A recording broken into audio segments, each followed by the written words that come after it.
Merci de nous rejoindre sur Radio J. Israël plongé dans le recueillement et le souvenir. En ce jour, effectivement, c'était il y a un an, le 7 octobre, l'invasion et les massacres antisémites orchestrés par le Hamas. Beaucoup de commémorations en Israël, mais aussi en France. On l'a vu hier avec ce grand rassemblement organisé par le KKL. Le 7 octobre, qui a aussi, malheureusement, on en parle depuis un an, libéré l'antisémitisme en France. Les faits anti-juifs dans notre pays en hausse de 192% au premier semestre 2024. Et pour en parler, nous sommes avec Corinne Lepage, comme chaque lundi matin. Bonjour Corinne. Bonjour Ilana. Merci beaucoup d'être avec nous, effectivement. Alors, nous, on va parler de ce qui se passe en France aussi depuis un an, depuis le 7 octobre. Quel traumatisme le 7 octobre a provoqué, selon vous, dans la population juive française ? Je pense que c'est comme dans toute la population juive mondiale. C'est d'abord un état de sidération. Et puis, nous sommes une génération... moi, je suis une génération née juste après la guerre. Donc, je n'avais entendu parler... de la Shoah que par mes parents. Je ne l'ai pas vécu. Nous avons tous eu le sentiment qu'on pouvait revivre quelque chose d'équivalent. Donc, c'est la peur, bien sûr, l'angoisse, et qui s'est traduite par le fait que les alias ont continué Tout à fait. malgré la situation israélienne.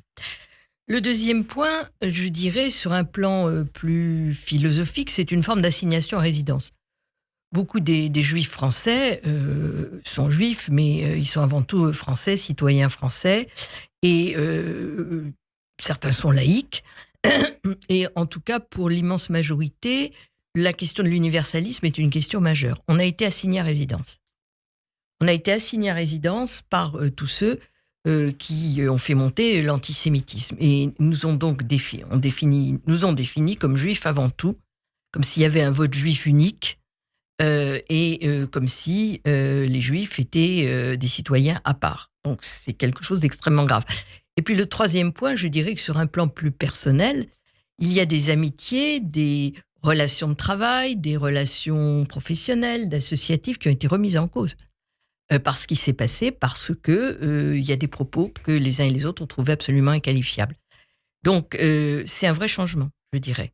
Alors, des déclarations, justement, on en parle, et notamment sur le plan politique. C'est vrai qu'il y a aussi eu du mouvement depuis le 7 octobre.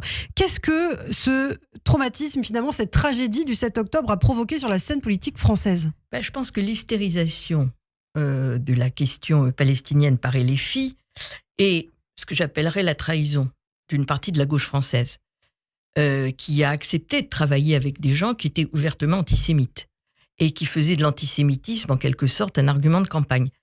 Jean-Luc Mélenchon, on le voit, qui a encore appelé ce week-end à sortir les drapeaux palestiniens. Oui, pour cacher la cérémonie, toutes les commémorations du 7 octobre, puisqu'il a refusé de reconnaître qu'il y avait un pogrom. Et il refuse toujours de reconnaître qu'Hamas et Hezbollah, c'est des terroristes. Donc voilà, c'est des résistants pour lui. Donc il y a eu cette hystérisation, une cassure chez tous les citoyens qui se sentaient une fibre de gauche et qui ne pouvaient pas se retrouver dans des mouvements qui travaillaient avec LFI. Ensuite, il y a eu le développement volontaire du communautarisme et du séparatisme par souci clientéliste, disons-le très clairement, et pour aboutir à une forme de chaos. Et c'est exactement ce qui s'est passé dans nos universités, à Sciences Po et ailleurs. Tout ça, c'est l'extrême gauche. Et donc, une remontée en force, si je puis dire, du centre et de la droite, qui ont toujours pris, le parti, si ce n'est d'Israël, du moins d'une lutte sans merci contre l'antisémitisme. Et puis, troisièmement, et c'est peut-être pas le moindre, le fait que LERN ait utilisé cet argument comme étant les meilleurs remparts de la défense des Juifs, avec des prises de position de membres non négligeables de la communauté française en faveur du Rassemblement national, comme si finalement tout ce qui s'était passé avant devait être gommé au bénéfice de cette nouvelle donne. Donc c'est vraiment un profond bouleversement, me semble-t-il, de l'échiquier politique français. Alors pour terminer rapidement, Corinne aussi, troisième question, on a vu donc pour nous juifs ce que ça a changé sur la scène politique, mais aussi sur le plan diplomatique et sur le plan européen. Qu'est-ce qui a changé ? On a vu récemment, on en parlait d'ailleurs avec Raphaël Jérusalemi, du poids de la communauté internationale. Antonio Guterres, qui est désormais persona non grata en Israël, qu'est-ce qui a changé depuis ? Bah, globalement, la communauté internationale a pris position contre Israël. Le Sud global est contre Israël. C'est tout à fait clair, avec une instrumentalisation de la question palestinienne qui existe, parce que les morts civiles, c'est toujours des morts civiles et ils sont toujours à déplorer, Oui. quels qu'ils soient. Mais comme si tous les autres conflits, parfois beaucoup plus mortels, beaucoup plus graves, n'existaient pas. Hein. On compte en dizaines de milliers de morts, ce qui est dramatique à Gaza. On compte en centaines de milliers de morts en Syrie, au Darfour, au Yémen et ailleurs. Bon. Sur la France, d'abord les tergiversations. Finalement, quelle est la politique française ? On ne sait strictement rien. Un moment, c'est la politique arabe du Quai d'Orsay qui l'emporte et on voit M. de Villepin, grand admirateur du Qatar, venir dire tout le bien qu'il pense de toute position anti-israélienne.